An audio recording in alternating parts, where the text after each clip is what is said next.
todos los países del mundo faltan docentes de acuarela. Si ustedes hoy me preguntan, che, Vladimir, yo quiero vivir del arte, pero no sé cómo hacerlo, no sé cómo ganar plata con el arte, porque no sé cómo vender lo que hago.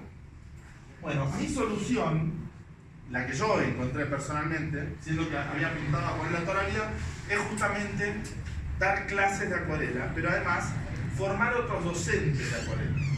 A mí me parece que si nosotros logramos empezar a comprender que la acuarela tiene que ser una actividad que no solo se muestra como, miren todo lo que yo sé y ustedes, burritos, me miran a mí como un maestro. No, yo quiero otra actitud, que es, ustedes ven cómo alguien pinta y a la vez sienten que pueden contarle a otra persona cómo pintar. Es mucho más lindo, por supuesto que es hermoso. Yo termino de pintar algo y viene alguien y me dice, qué lindo lo que hiciste, ¿cuánto sale? Te lo compro. Eso es lindo, es muy lindo. Pero es mucho más lindo, a nivel social, cuando alguien dice, qué lindo lo que hiciste, ¿cómo hago yo para hacerlo? El rol social del docente habilita a otra persona a ser artista. Yo estoy convencido de que todos somos artistas cuando nacemos. Y hay un sistema educativo restrictivo que nos limita esa posibilidad.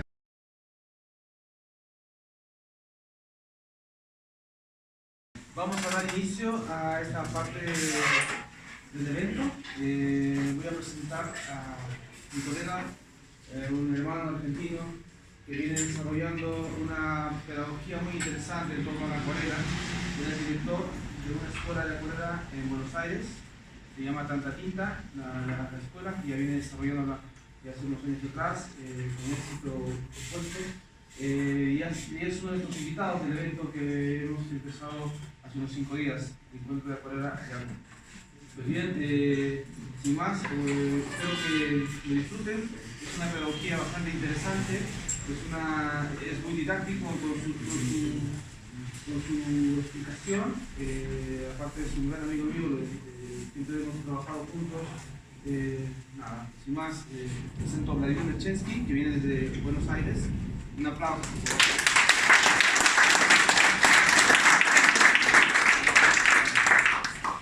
Bueno, muchas gracias. Ustedes no saben lo que es para mí que me presente Nicolás. Es como si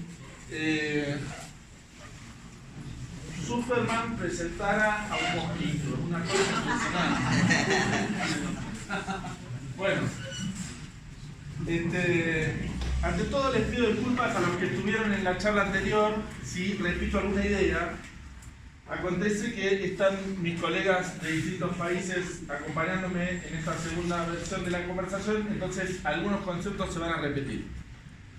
Por supuesto no van a sufrir eso en la demostración en vivo, porque no tendrán por qué. La idea es la siguiente. Nosotros tenemos en este país el lujo de tener en Arequipa una de las 3 escuelas de acuarela del mundo, junto con Tailandia y China. Eso me comenta Nico hace un rato, ¿no? Imagínense que en todos los demás países esto no sucede. Y no sucede por algo muy puntual, porque hay un déficit gigantesco de docentes de acuarela. Y además, los grandes maestros van cada uno con su librito enseñando su verdad. Está muy bien, la verdad que algunos son verdades sumamente sofisticadas, pero lo que estamos queriendo hacer desde hace un tiempo a esta parte es aunar todos esos esfuerzos para generar un corpus teórico más sólido, más complejo y más completo, que abarque mayor expresión de esa gramática de la acuarela para potenciar la técnica. Es una técnica que tiene características maravillosas y únicas. Por ejemplo, si uno toma un pincel, lo escurre un poco y lo rota lateralizándolo, genera un tipo de pincelada con una variación morfológica gigantesca que no existe en ninguna otra técnica. Si uno trabaja con el agua inclinando el papel y dándole determinados cursos, determinados recorridos a ese agua, genera un diálogo con la obra gigantesco, que que nos permite no solo generar una pieza de comunicación, sino hacer terapia mientras pintamos. Porque en lugar de imponer una realidad, estamos permitiéndonos un diálogo con la pieza, estamos permitiendo que el accidente nos devuelva una novedad. Bueno, yo quiero ante todo presentarles a mis colegas una división nueva que he planteado para esta gramática de la acuarela.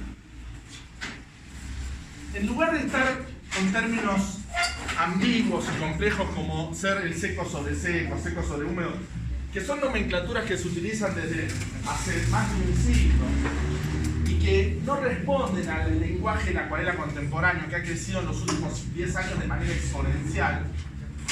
Luego de estudiar bastante esta técnica, se me ocurre que podemos ordenar una columna vertebral en 7 células básicas. Por eso voy a empezar de esta manera. Esta célula es la que los españoles llaman coliflor, que es la aureola. Es una difusión que se genera de manera más aleatoria e irregular y que sucede cuando el papel perdió brillo. A eso le vamos a llamar, propongo yo, aureola.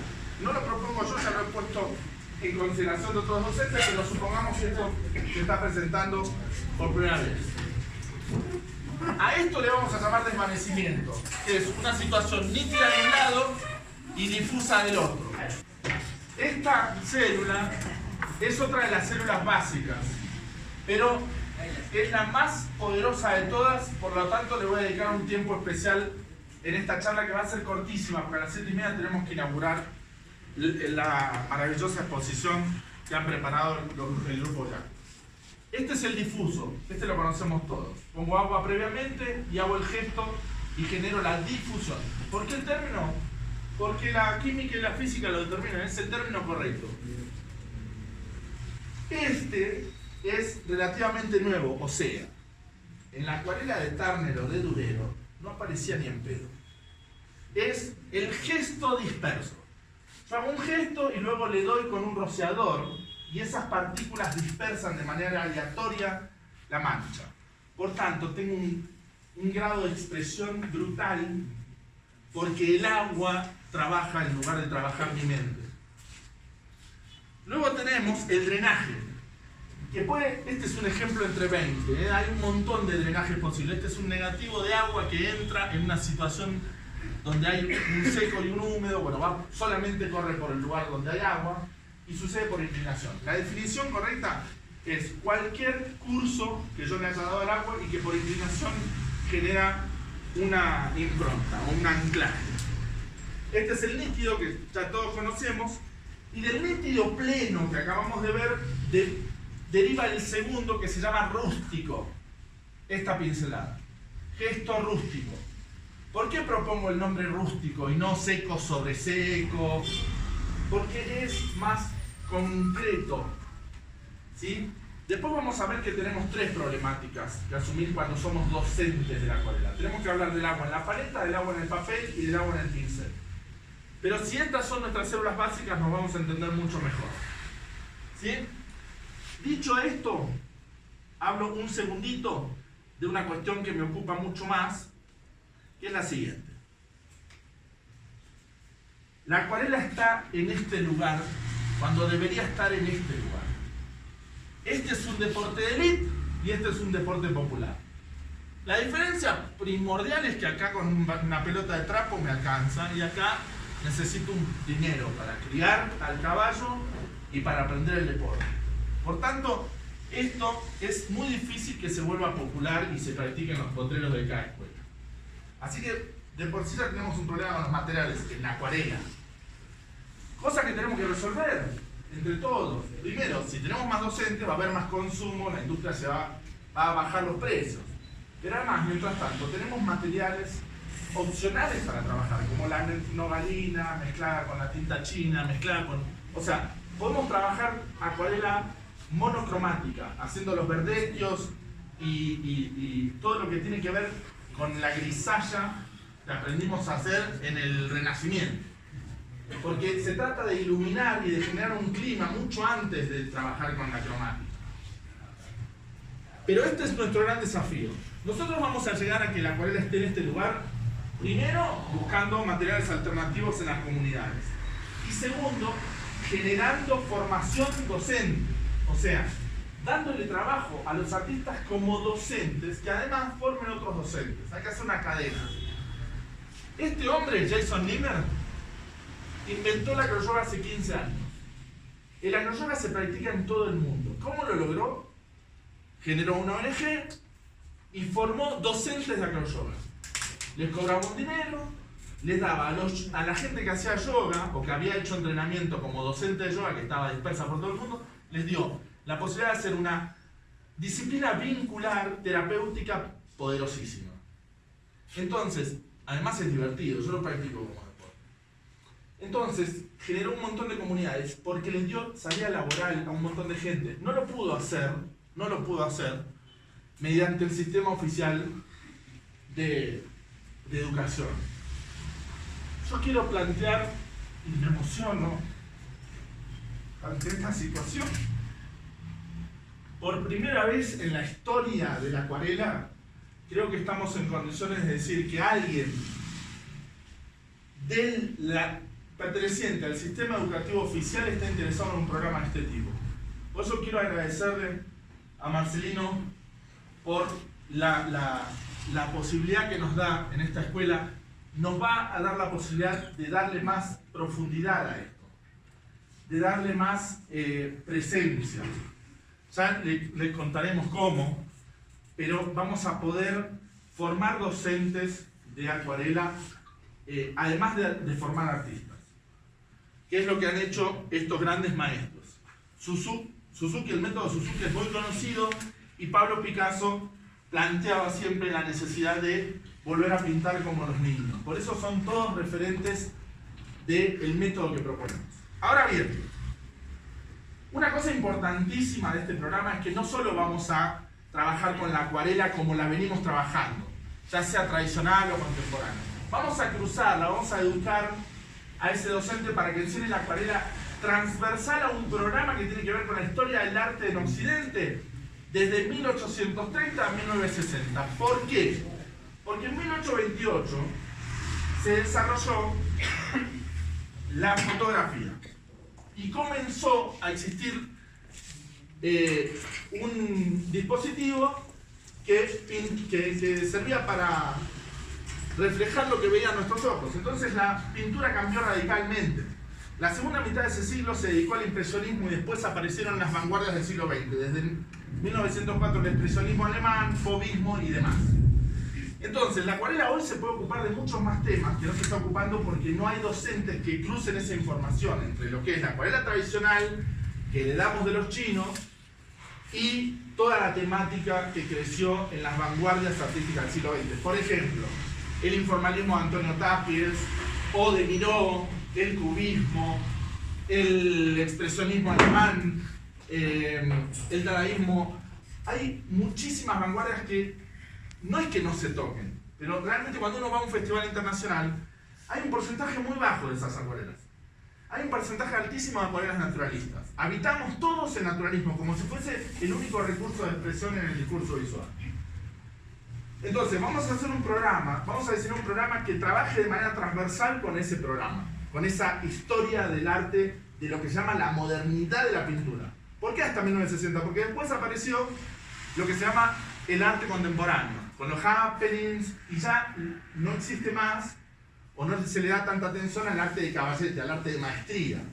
Alguien pone una caja de zapatos llena de moluscos podridos en el medio de un museo y alguien gana un premio con eso.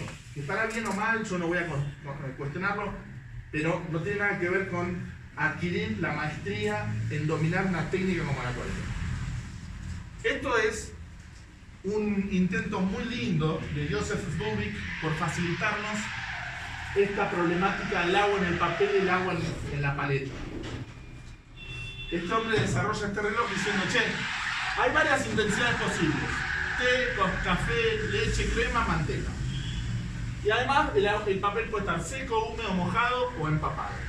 Y entonces de esa manera nos quiere comunicar algo que es muy importante, que es la transparencia como tema. Nosotros tenemos que el pigmento, por ejemplo, la mayoría de Nápoles es opaco por naturaleza. Pero por supuesto que yo, diluyendo en paleta, defino la intensidad de la pincelada. Ahora bien, una cosa es el agua en paleta y otra cosa es el agua en papel, que va a decir, entre otras cosas, si el gesto es neto, rústico, difuso, aureola, desvanecido y los demás que vimos, disperso, drenaje.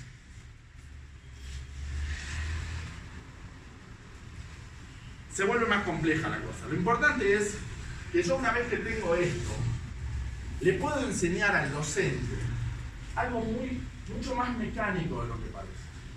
O sea, si nosotros estuviésemos preocupados por aprender acuarela como estamos preocupados por estacionar un auto, sería para todos muy fácil la acuarela. Lo único que falta es desarrollar un material didáctico accesible, sencillo, potente, que tenga recursos que estén pautados de manera progresiva, con escalones pequeñitos. Acá hay 6 maneras de integrar una capa a la anterior.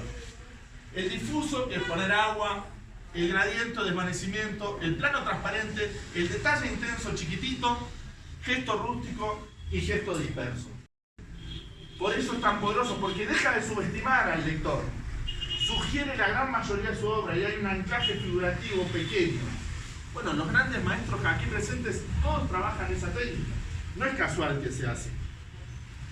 Quiero mostrar una imagen en particular que me interesa mucho. El alumno, cuando está aprendiendo, genera esta coincidencia entre dos planos que es problemática.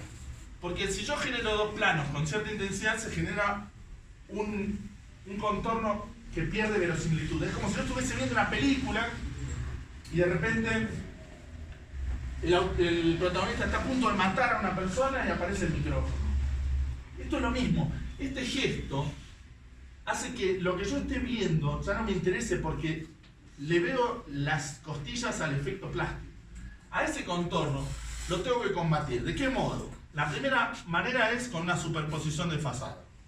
O sea, ensancho esa diferencia. El segundo modo es por una diferencia de contraste. El tercero por un haz de luz que me va a permitir un destello, un highlight, que le va a dar verosimilitud. Todo lo que sea agregado de blancos en el protagonista le hacen súper bien porque le dan mayor legibilidad, mayor contraste, mayor riqueza plástica.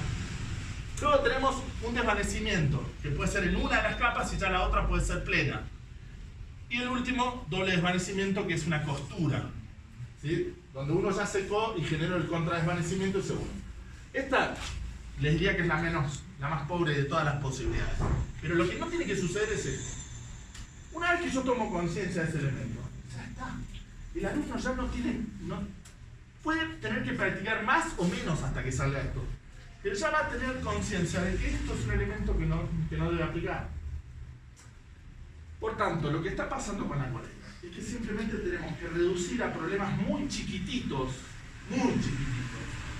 la cuestión técnica, para después poder preocuparnos por las temáticas que se nos ocurran. ¿Qué significa? Que yo, además del naturalismo, que es esto que ven acá, me puedo ocupar de cosas totalmente lejanas de ese naturalismo. A partir de esta herramienta maravillosa que es el desvanecimiento. Acá tenemos rústicos, plenos, nítidos, difusos. Podemos tener una aureolita o cerco. Lo importante es que a partir de este desvanecimiento, que parece casi un paisaje, tengo luz en mi protagonista. Gracias a que tengo una sombra hacia afuera de mi elemento plástico. Acá se ve claramente en un naturalismo. Agrega sombras hacia afuera que recortan y destacan el elemento que quieren representar. Por tanto, ese complejo de casas conserva su luz. En lugar de estar pintando el árbol y oscureciendo pasta sobre ese árbol, lo que hago es todo lo contrario. Pinto lo que no es el árbol. ¿Qué es lo que está sucediendo acá? ¿Ven? Este desvanecimiento describe el perfil del rostro. Y esto sigue virgen. Después puedo hacer lo que quiera con esto, porque ya logré mediante un valorismo que no es académico, no está diciendo, che, hacé la sombra acá adentro para describir el volumen de esto, no. Está diciendo, esto está delante de esto. Eso es lo más importante. ¿Sí? Esto es el valorismo académico y esto es el valorismo sintético. Esto existe desde antes de que aprendiéramos a pintar. Hace 32.000 años, en las cuevas, en el Paleolítico Superior, alguien dijo, che, bueno, acá tengo grasa, acá en el techo de la cueva se volatilizó el hollín y con eso pinto. Mucho antes de eso teníamos un bifaz, que era una herramienta, una piedra, con la que veíamos una piedrita con forma de cebú o con forma de mujer, y golpeábamos un poquito y terminábamos de completar eso. Y generábamos por una sombra hacia afuera, describíamos el recurso. ¿Sí? Mucho antes de pintar. Ya usábamos esta lógica de la sombra hacia afuera para decir que la pantorrilla está delante del muslo, que está delante del fondo. Y no importa el volumen. ¿Por qué es tan importante este sistema de representación? Porque en su síntesis no necesito la perspectiva. El negocio de que los alumnos en las bellas artes estén 10 o 15 años formándose es el negocio de las academias, no del arte ni de los artistas. El artista puede trabajar con muy poco material. Por supuesto que va en su recorrido a ir adquiriendo experiencia, pero no por eso, cuando está en su lugar de semilla, deja de ser artista. La planta no es menos planta porque está dentro de una semilla, es una planta, adentro de una semilla, que después va a tener el recorrido. Este es el valorismo aplicado por Sul Solar, Nigro, todos artistas argentinos. McIntyre, Hokusai. Hokusai ya no es argentino, es Oyoyo Kif, ¿sí? ¿Qué es esto el valorismo? Yo conservo la luz de mi elemento, entonces hago una sombra hacia afuera y agregando esa misma sombra puedo seguir generando legibilidad hacia afuera ad infinitum. O sea, no solo me ocupo de mi figura, sino también me ocupo de mi fondo. Y en ningún momento tuve que aprender perspectiva. Generé un espacio visual con profundidad, sin necesidad de aprender recursos como la fuga. Y con el tema que se me ocurra. No solo eso, sino que ese desvanecimiento tiene la posibilidad de actuar sobre una mancha totalmente aleatoria y, si es mi necesidad, sumando desvanecimientos, darle una morfología. Ojo, a mí me gusta más la mancha inicial que esto, no quiero decir que con esto estemos ganando. Luego tendremos que ver si en ese usar estos desvanecimientos ganamos o perdemos. Eso va a ser recorrido de cada uno. Pero en la gramática básica no me importa el tema. Yo acá en este desvanecimiento hago geometrías y arriba de eso yo puedo hacer una coma impresionista y la legibilidad de las formas iniciales no se perdió. Por eso es tan potente. Porque me permite, a partir del efecto de la reserva de luz, tener un orden de mi discurso visual brutal. Ahora bien, tiene además esta riqueza, que es que al gradiente, al desvanecimiento, yo lo puedo enriquecer con calados. Mientras está mojado, mucho mejor. Por eso valoramos tanto los papeles que conservan el agua, porque nos dejan manipular. A eso le puedo sumar riqueza, entonces puedo hacer este tipo de trabajo. Este es un ejemplo ornamental, pero imagínense esto en un perfilado de una iglesia. Y además, obviamente puedo diluirlo, entonces puedo hacer composiciones con una plasticidad brutal. Lo que quiero decir es que no hace falta que habitemos solamente el naturalismo. Esto es un enriquecimiento con aureolas, gestos difusos, rústicos, al gradiente o desvanecimiento. Entonces lo que estamos viendo es que además esas células se interrelacionan, se multiplican. Este, por ejemplo, es un orden que podemos trabajar. Hago un gesto casual, con agua, con dilución. Sobre eso, un segundo gesto de difusos donde digo, che, acá va a estar mi luz, lo demás lo apago. Entonces genero un clima general. Y sobre eso puedo trabajar a lápiz un dibujo, un gradiente y luego seguir generando una cromática hacia los rústicos, planos transparentes, subiendo hacia el detalle. Esto es una progresión que es muy piola, porque se ve acá de manera ilustrativa, pero después la utilizamos en los paisajes, que es áreas o colchón de difusos, áreas medias un poco más intensas, cada vez más chiquitas, más intensas, y lo último que ponemos es muy chiquito, es muy intenso y es poquito. Es poquito. Ustedes saben la cantidad de veces que un alumno empieza a hacer detalles y llena toda la obra de detallecitos cuando tenía que poner poquito. Entonces, una vez que uno determina que el recurso es este, que la receta es esta, ya no importa el tema. Ahora, si yo tengo un alumno que está empezando a adquirir este tipo de nociones y lo fogueo a hacer una ilustración, una pintura al aire libre frente a una iglesia, lo estoy matando. Es como si le dijera: escúchame, todavía no sabes tocar tu instrumento y ahora ya sos director de orquesta. No es el modo. Tenemos que hacer un sistema educativo progresivo con problemáticas sencillas que ya no tengan que ver con el tema de seminario de cómo pintar flores a la acuarela, seminario de cómo pintar paisaje urbano, y después paisaje montañoso, y después paisaje con río. Eso es un negocio. Si seguimos así, no vamos a hacer crecer la acuarela. Siempre va a haber como pequeñas chacritas. Por eso me interesa, este es un recurso que todos conocemos, la perspectiva atmosférica. Diluido en el fondo y cada vez más intenso.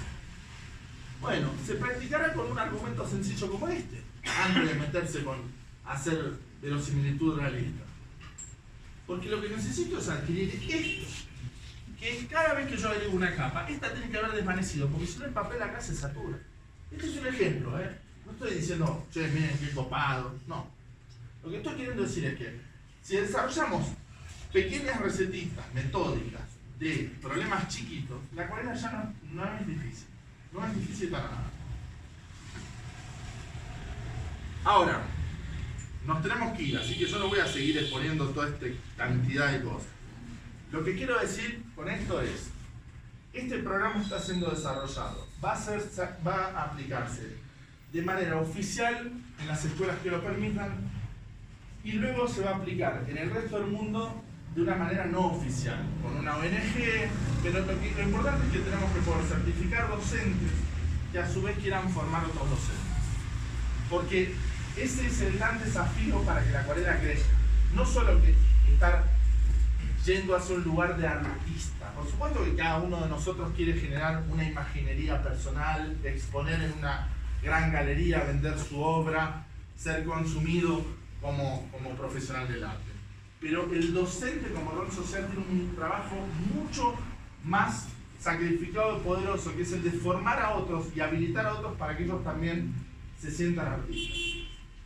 Y para eso tenemos que encontrar métodos accesibles, simples, didácticos, donde el alumno, que luego será docente, se sienta cómodo y diga: esto no era tan difícil, esto lo puedo hacer simplemente practicando cosas chiquititas, cosas que me quedan a medida, que no me quedan grandes, en las que no pierdo el control. Y luego estará esta cuestión de aprender a dialogar con el material, a no imponerse como uno se impone al óleo con una pincelada única. No estoy diciendo que el óleo no sea noble, lo admiro, pero estoy defendiendo una técnica que tiene un poder expresivo gigantesco y que aún en todo el mundo no ha sido valorado como debiera. Bueno, creo que eso es todo. Marcelino anda por acá. Vení, Marcelino, vení. Marcelino me ha dado el mayor de mis alegrías, que es de haberme dado la posibilidad de que a partir del año próximo se dé una diplomatura con este programa y con esta currícula. Al principio será una diplomatura, si tenemos suerte será una segunda especialidad en la que ustedes van a tener la posibilidad de formarse como docentes y salir al mundo a asesorar a otras universidades para que ellos también formen docentes de acuarela. Vamos a cambiar la historia de la acuarela.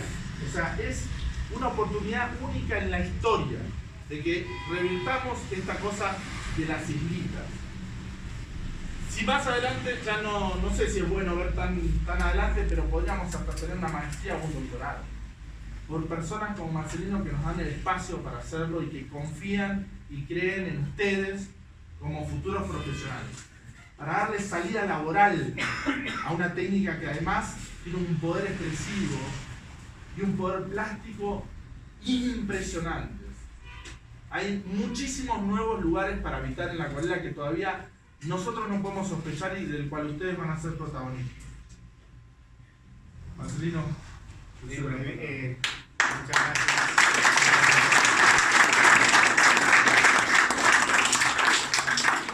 Agradecer primero a Nicolás, creo que es Nicolás quien ha promovido y gracias a él tenemos artistas como a Vladimir y a los que le acompañan. Y cómo no hacer esto una realidad. Conversamos en la mañana con Vladimir. La escuela está en la posibilidad de hacer una diplomatura, solo con una resolución. Pero también está en la posibilidad de hacer una segunda especialidad. Y el objetivo es hacer una segunda especialidad. Y ahora que nos están exigiendo las autoridades del Ministerio de Educación que nosotros tenemos que dar trabajo a nuestros egresados, y si con la metodología que está planteando Vladimir es formar profesores de acuarela. En su lógica no está formar artistas de acuarela, sino profesores de acuarela.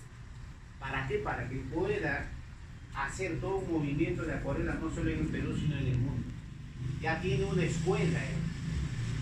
Inclusive hablamos, posiblemente en enero firmemos un convenio para que vayan algunos estudiantes a Argentina por un mes y vengan estudiantes de Argentina también acá para estar un mes.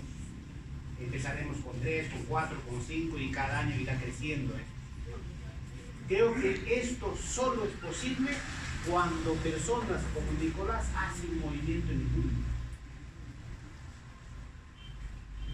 Y escucharle a Vladimir cuando decía un Superman presentando a una cosa pequeñita, decía, pero es enorme lo que hacen los artistas. Nos inspiran, nos emocionan. Y creo que ustedes, futuros artistas, futuros profesores de arte, y ya después del próximo año, futuros profesores de acuarela, son ustedes que tienen que cambiar esta realidad. Yo quisiera pedirle un fuerte voto de aplauso para todos los que han